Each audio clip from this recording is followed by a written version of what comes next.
Te convidar a se colocar de pé para juntos lermos a palavra do Senhor no livro de Salmos, Salmo 40. Alguns versos aqui do Salmo de número 40. É uma alegria estarmos na casa do Senhor, é um privilégio nosso e é um contentamento muito grande do nosso coração sermos participantes dessa família, dessa casa onde o nome do Senhor é invocado, onde Deus tem operado sinais, prodígios e milagres. Salmo 40 diz assim: esperei com paciência no Senhor, e Ele se inclinou para mim e ouviu o meu clamor. Tirou-me de um lago horrível, de um charco de lodo, pôs os meus pés sobre uma rocha, firmou os meus passos. E pôs um novo cântico na minha boca, um hino ao nosso Deus. Muitos o verão e temerão e confiarão no Senhor. Mais uma vez, quero ler agora na versão NVI. Ela diz o seguinte: esperei com paciência pelo Senhor, e Ele se voltou para mim e ouviu meu clamor. Tirou-me de um poço de desespero, de um atoleiro de lama. Pôs meus pés sobre uma rocha e firmou meus passos. Deu-me um novo cântico para entoar, um hino de louvor ao nosso Deus. Muitos verão o que Ele fez, temerão e confiarão no Senhor. Amém? Vamos orar mais uma vez? Espírito Santo, te damos graças porque temos convicção de que o Senhor já está conosco aqui nessa casa. O nome do Senhor, Deus, já foi exaltado e entronizado aqui, meu Senhor, e cremos que a Tua presença ela é real, porque assim diz a Tua palavra, que onde houver 2 ou 3 reunidos, invocando o nome do Senhor, ali o Senhor estaria presente. Em nome de Jesus, lhe rogamos nesta hora graça na meditação da Tua palavra. Pai, lhe rogamos aquele toque especial, meu Deus, aquela porção de graça do Senhor para compreendermos a Tua palavra e aquele toque pessoal do Teu Espírito Santo no coração de cada um dos meus irmãos para transmitir de acordo com o Teu querer aquilo que o Senhor quer falar a cada um de nós. Dá-me também a Tua graça para transmitir essa mensagem, pois eu dependo de Ti, Espírito Santo, e é assim que eu lhe oro, meu Deus, em nome de Jesus. Amém. Você pode se sentar, querido?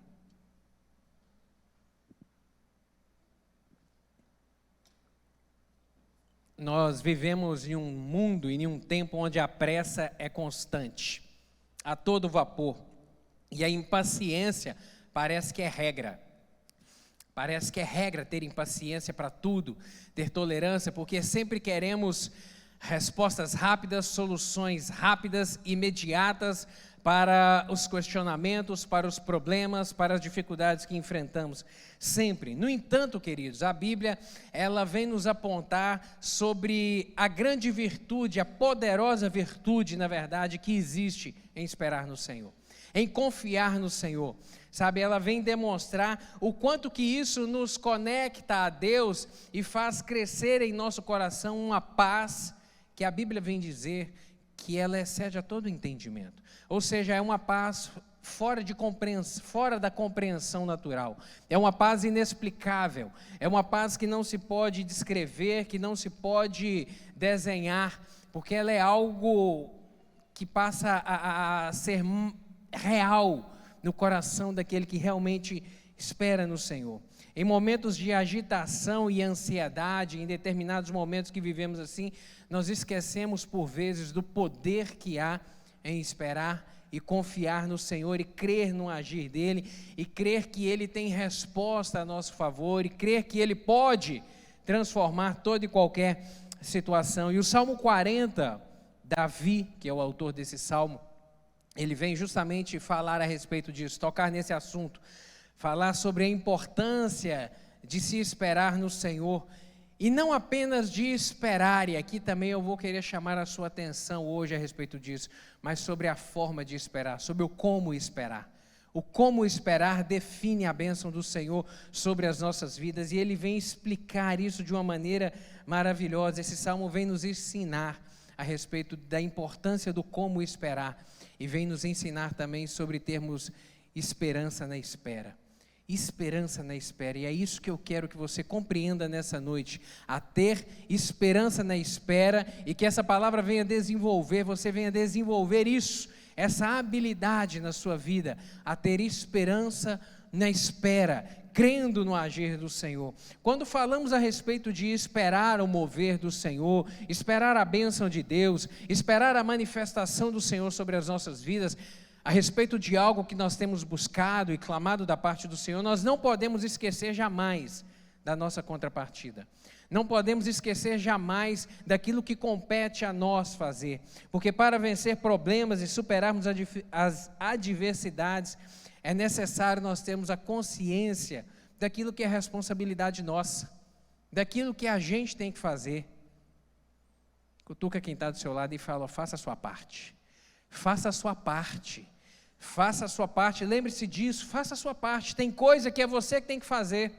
O agricultor, para ele ver a sua lavoura crescer, ele depende da chuva, e quem manda a chuva é Deus. O homem, apesar de toda a tecnologia, ele ainda não consegue fazer chover, não consegue, embora tenha algumas coisas de tecnologia apontando para isso, mas se Deus não mandar as nuvens e não abrir as comportas do céu, a chuva não há sobre a nossa terra. Ele depende disso. Mas mesmo que Deus mande a chuva, que Deus envie a chuva com fartura, ou na medida certa, com abundância, mas no momento certo, do jeito certo, se Ele não plantar, não vai ter colheita. Se Ele não arar a terra, se Ele não semear, se Ele não se esforçar, se Ele não fizer a parte dele, mesmo que Deus mande a chuva, não vai ter colheita. Não vai ter abundância na vida dele. Tem que fazer a sua parte. Deus abre as portas sobre a vida do cristão e envia provisão na vida do homem e da mulher que confia nele, quando há trabalho.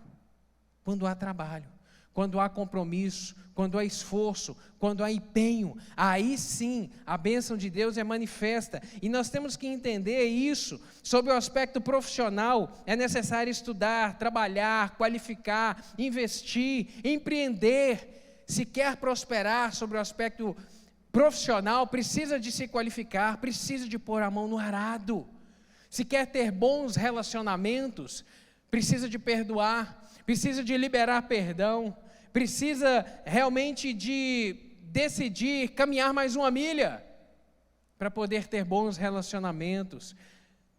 Sobre o aspecto espiritual, se quiser realmente ter um relacionamento firme, constante com o Senhor, é necessário orar, é necessário conhecer a sua palavra, é necessário jejuar, é necessário vir à casa do Senhor para estar aqui na comunhão dos santos, para ser alimentado pela palavra do Senhor. É necessário a nossa parte, é necessário da nossa parte a contrapartida, querido. E a gente tem que compreender que a gente não pode inverter essa ordem, porque se nós tentarmos inverter essa ordem, não vai dar certo.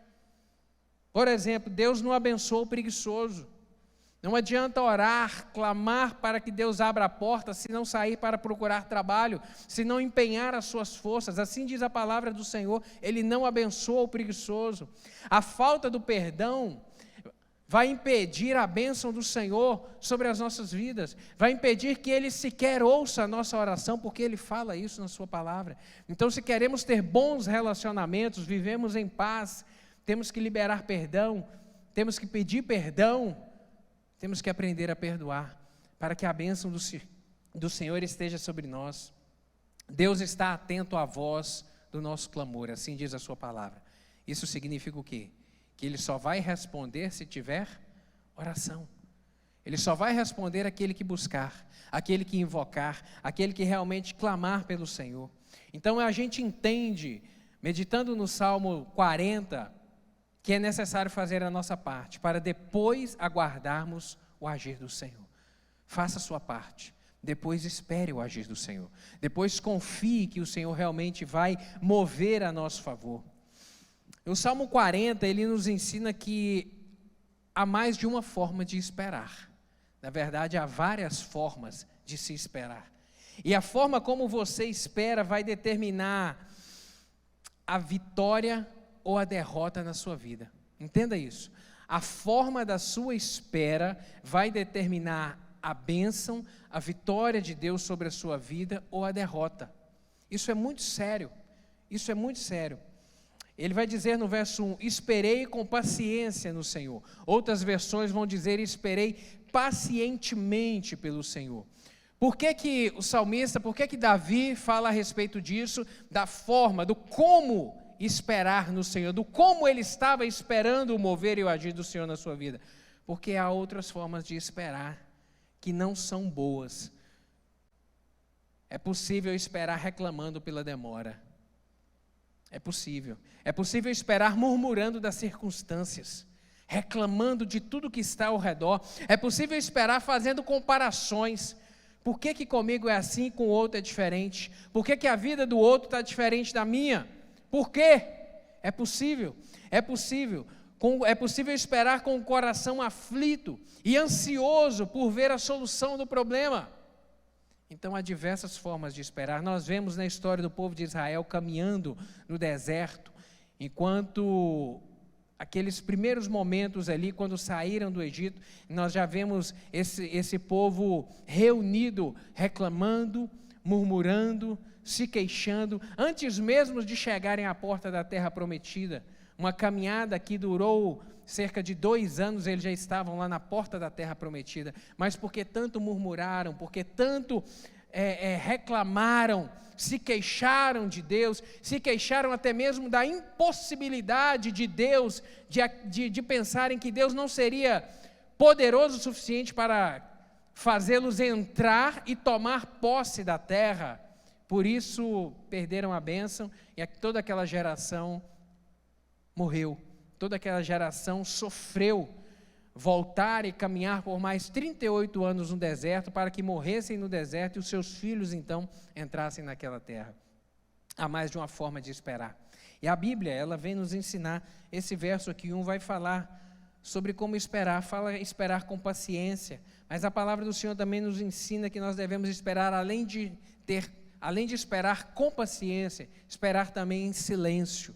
Lamentações, capítulo 3, verso 26 diz isso: bom é ter esperança e aguardar em silêncio a salvação do Senhor. Tem hora que a gente tem que ficar com a boca fechada, e principalmente quando a gente está esperando, porque a gente é tentado a falar, é tentado a reclamar, é tentado a murmurar, e a palavra do Senhor, ela não tem letra inútil. Toda a letra dela, ela é perfeita em tudo, para nos ensinar, para nos admoestar, para nos corrigir, para nos mostrar o caminho. E ela vem dizer: aguarde em silêncio, aguarde em silêncio, aguarde em silêncio o agir do Senhor. Ela vem dizer também que é necessário esperar com perseverança, esperar com bom ânimo. Salmo 27, verso 14: espera no Senhor, anima-te, e Ele fortalecerá o teu coração. Espera, pois, no Senhor, com bom ânimo, anima-te, se encoraje, se fortaleça na palavra do Senhor para continuar a aguardar esse momento, o momento do cumprimento da promessa, o momento do cumprimento do mover do Senhor sobre a sua vida. Anima-te. Quando escolhemos esperar pacientemente, querido, nós demonstramos que nós acreditamos que Deus tem o controle e Deus tem o melhor momento de agir e a melhor forma de agir nas nossas vidas.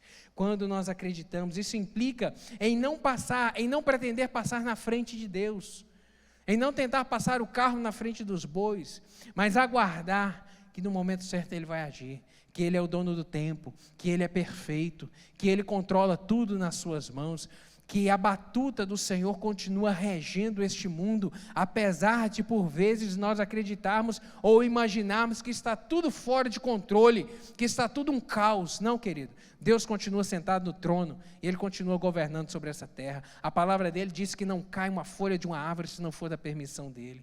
Deus controla a sua vida, amém? Deus controla tudo, Deus controla tudo. Uma outra coisa que nós temos que ter de convicção no nosso coração a respeito de aguardar o agir do Senhor, a respeito de esperar no Senhor, é que esperar no Senhor não implica em uma postura passiva, mas ativa. O significado da palavra esperar no nosso português traz esse significado de parar, de estar estático, de cruzar os braços, de aguardar algo. Esperar traz esse significado para a gente. E por vezes, quando nós lemos isso na palavra do Senhor, essa palavra, esperar no Senhor, às vezes traz a conotação de realmente ficar estagnado, de ficar de braços cruzados, esperando agora Deus se mover.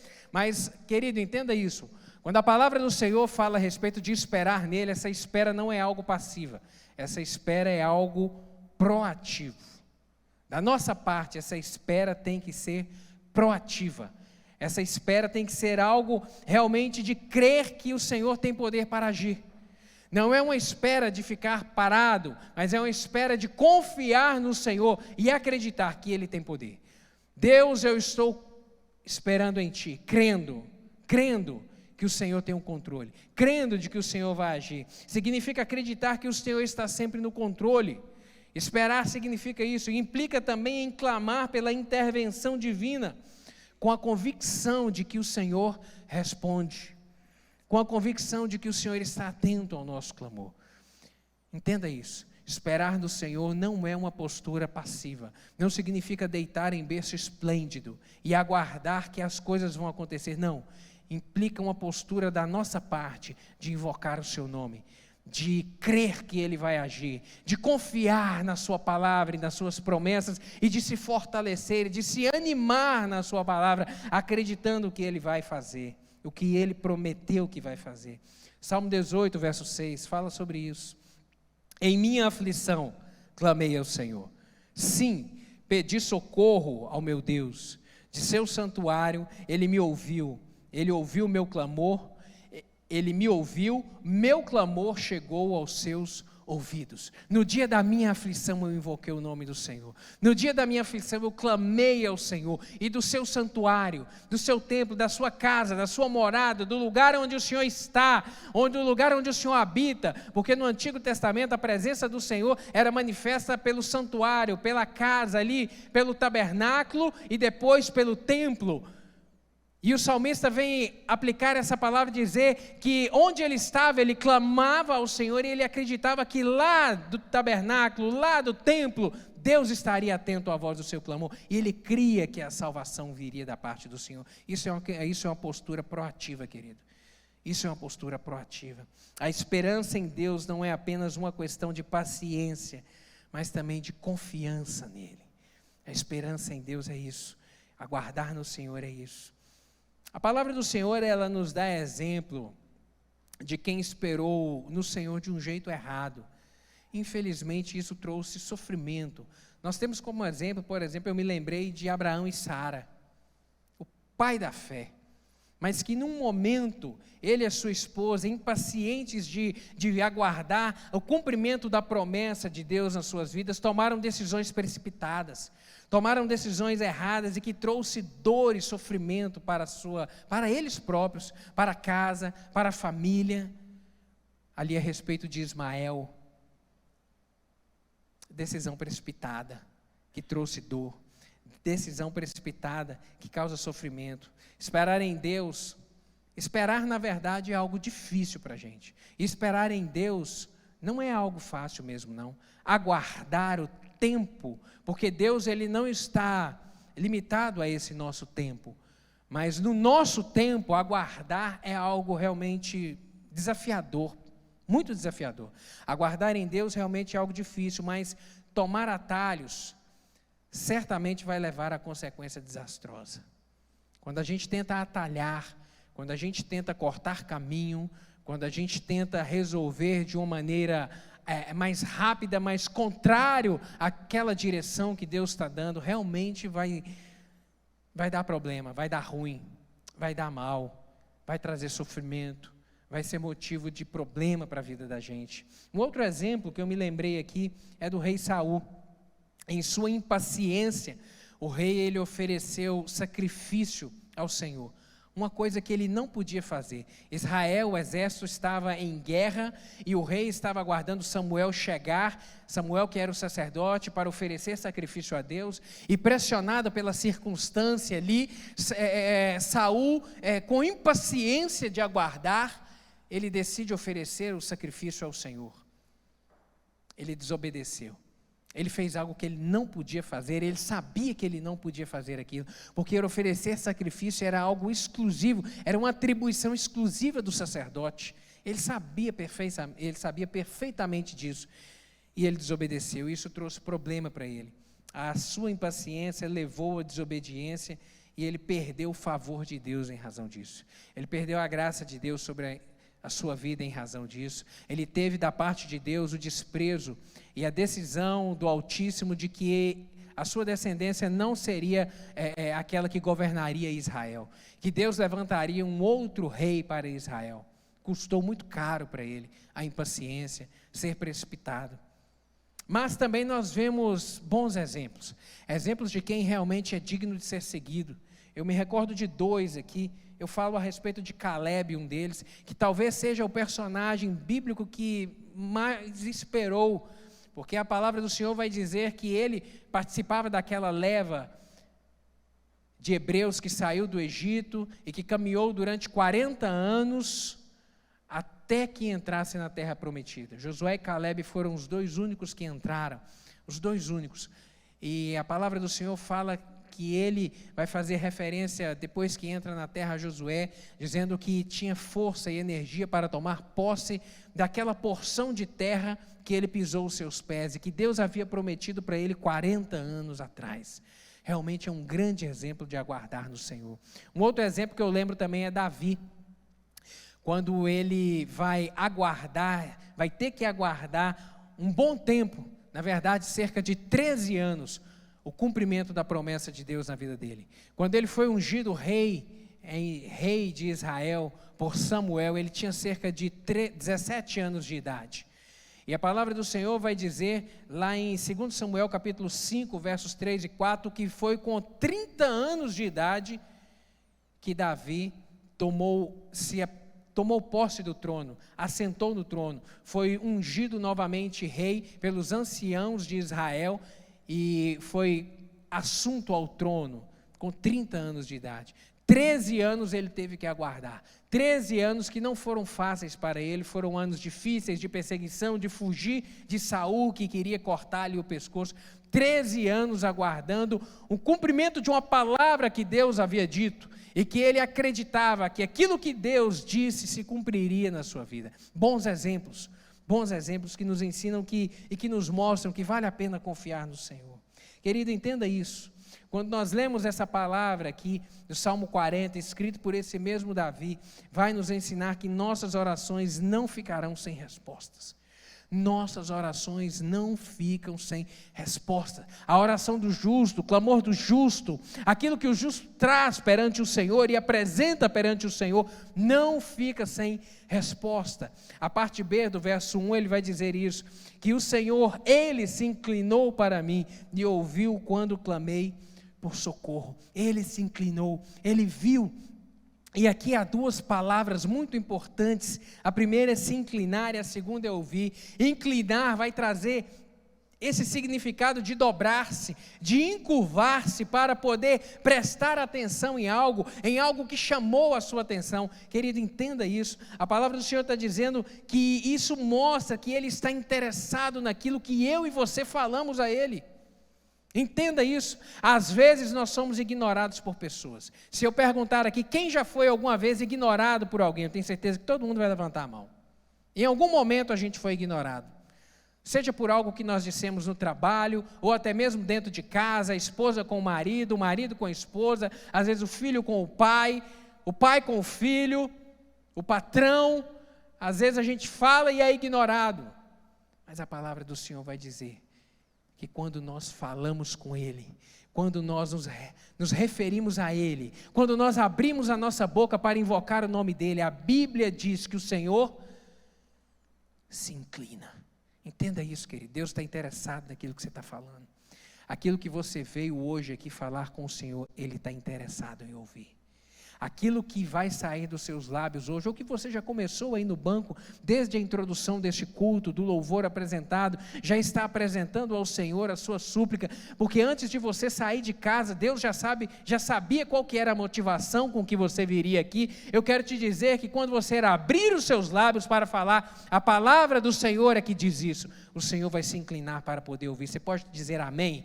Você pode dizer um amém, glória a Deus por isso, porque Deus se importa comigo, porque Deus me ouve, porque Deus não me ignora, porque Deus não me despreza, porque Deus não me deixa de lado, mas Ele se inclina para ouvir o meu clamor. Glória a Deus por isso. E uma outra palavra importante aqui é ouvir, é esse verbo, porque ouvir traz o significado aqui de entender, de compreender, de perceber.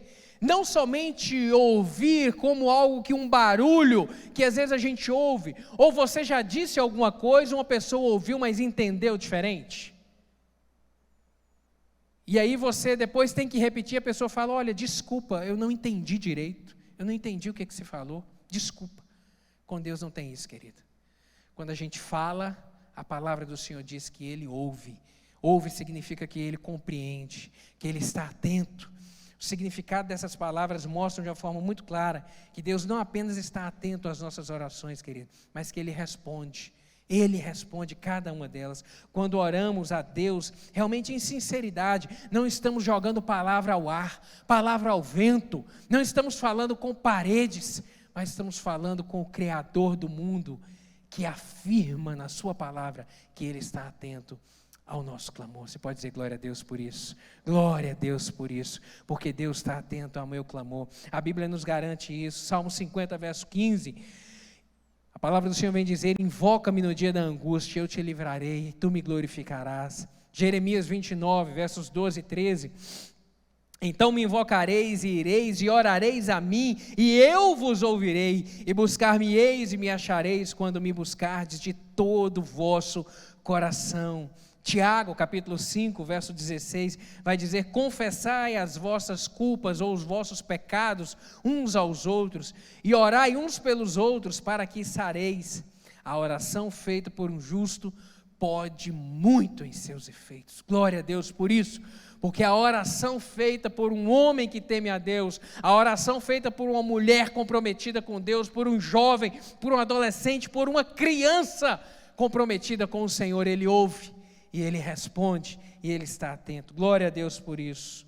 Aprendemos também aqui nesse Salmo 40, que do Senhor vem o livramento para aqueles que nele confiam. Verso 2, Davi vem falar a respeito disso. Tirou-me de um poço de desespero, de um atoleiro de lama, pôs os meus pés sobre uma rocha e firmou os meus passos. O poço, aqui ele usa poço de desespero, outras versões vai dizer de um lago horrível, de um charco.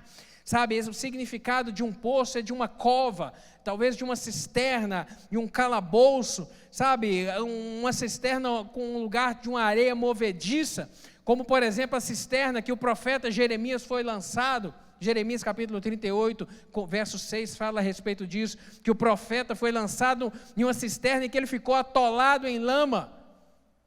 Davi vem fazer referência a essa situação, a essa situação de onde não se pode sair sem ajuda externa. Como o profeta Jeremias não saiu por conta própria, precisou de alguém tirá-lo daquele poço.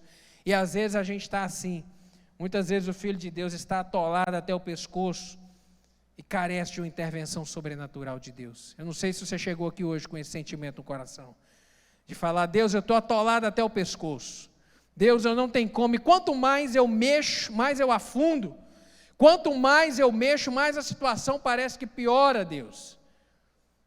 Deus, se não for o Senhor, não tem jeito. Preciso da tua intervenção sobrenatural. Não sei se você chegou aqui hoje assim, mas o Davi vem falar que nesse momento, ainda assim, é o momento do agir do Senhor. E ele vai continuar dizendo, colocou os meus pés sobre uma rocha. É justamente o contraponto, onde ele vai dizer que estava num atoleiro, em um lugar sem saída, em um lugar impossível de eu sair sozinho.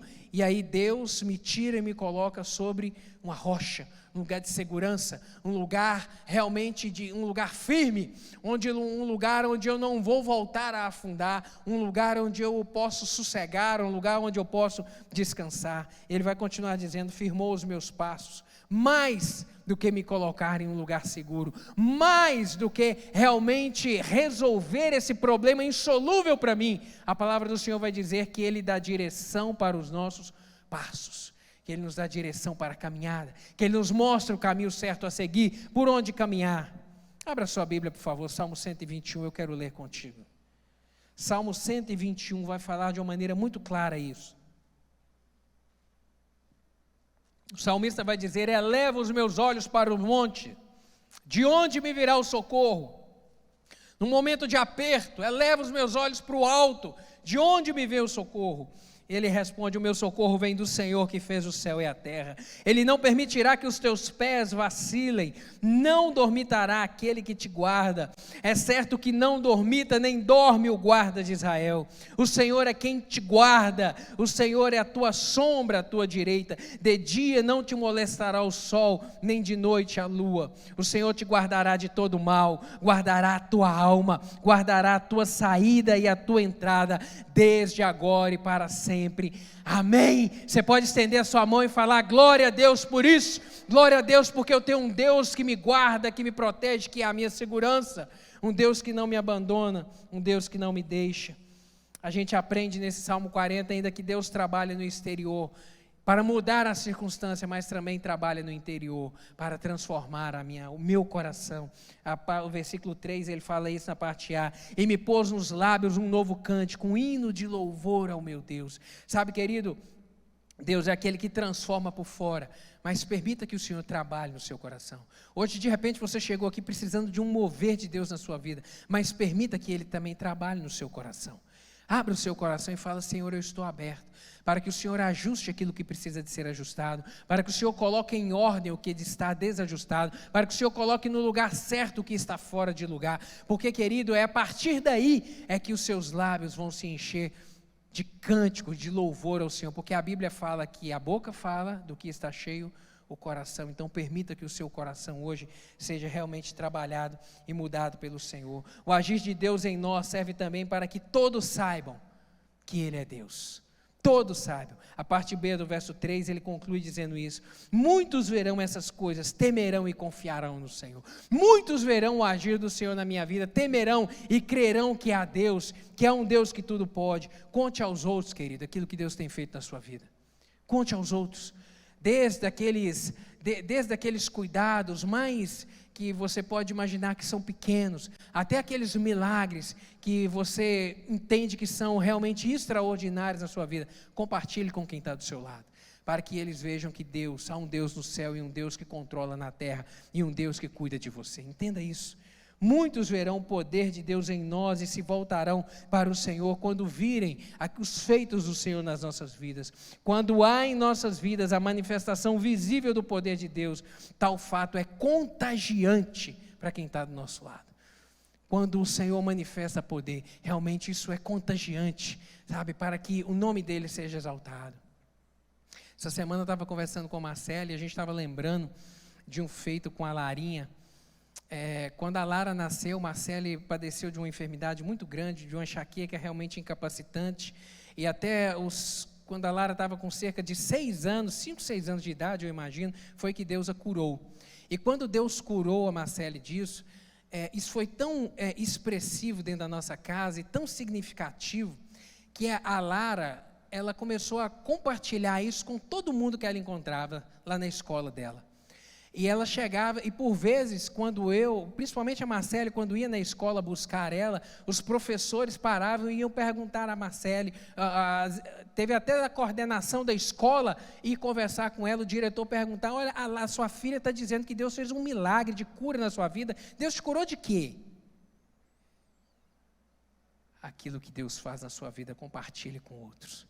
Aquilo que Deus faz na sua vida, conte para que o nome do Senhor seja exaltado. Aquilo que Deus tem feito dentro da sua casa, não guarde para você, querido, é para que o nome dele seja exaltado. E ela compartilhava e dizia, não, Deus curou, há Deus no céu que faz milagre ainda hoje. Então compartilhe dos feitos do Senhor na sua vida, para que o nome do Senhor seja exaltado. Deus nos salvou, querido, para sermos ponto de referência nessa terra, para fortalecer a vida de uns dos outros e para promovermos, sermos instrumentos de salvação na vida daqueles que não conhecem o Senhor.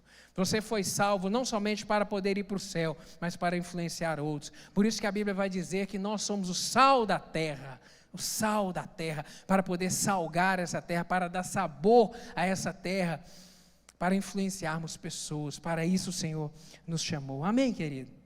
Quero orar contigo nessa hora. Vamos colocar de pé? Guarde essa palavra no seu coração. Não se esqueça. Quando esperamos em Deus, temos a garantia da resposta às nossas orações. Creia nisso. Quando você espera no Senhor, Deus está agindo. Somos libertos de situações difíceis quando esperamos e confiamos no Senhor. Sabe, somos usados como testemunhas do poder de Deus nessa terra, do poder e do mover do Senhor nessa terra. Em nome de Jesus, que essa palavra gere força no seu coração. Feche seus olhos, eu quero orar contigo. Pai, obrigado pela tua palavra que nos encoraja. Meu Deus, que nos mostra que vale a pena caminhar com o Senhor. Vale a pena invocar o nome do Senhor. Meu Deus, vale a pena, meu Deus, aguardar em silêncio. Meu Deus, aguardar, meu Deus, sem murmurar. Meu Deus, aguardar com perseverança, com confiança no Senhor, crendo que a resposta virá no tempo certo, porque o Senhor controla todas as coisas, o Senhor não erra, meu Deus, o Senhor não chega atrasado, o Senhor controla a nossa vida. Obrigado por isso, meu Pai, obrigado por esse ensinamento nessa noite. Eu lhe peço, Deus, que o Teu Espírito Santo comunique essa palavra e que ela gere fé no coração de cada um dos meus irmãos aqui, em nome de Jesus. Espírito Santo, completa essa palavra com sinais e prodígios extraordinários do Senhor, para que o Teu santo nome seja exaltado, meu Deus, e glorificado no céu e na terra, para todo sempre. Deus, abençoe o Teu povo, manifesta o Teu poder e graça na vida de cada um dos meus irmãos, é o que eu lhe clamo em nome de Jesus, amém e amém. Deus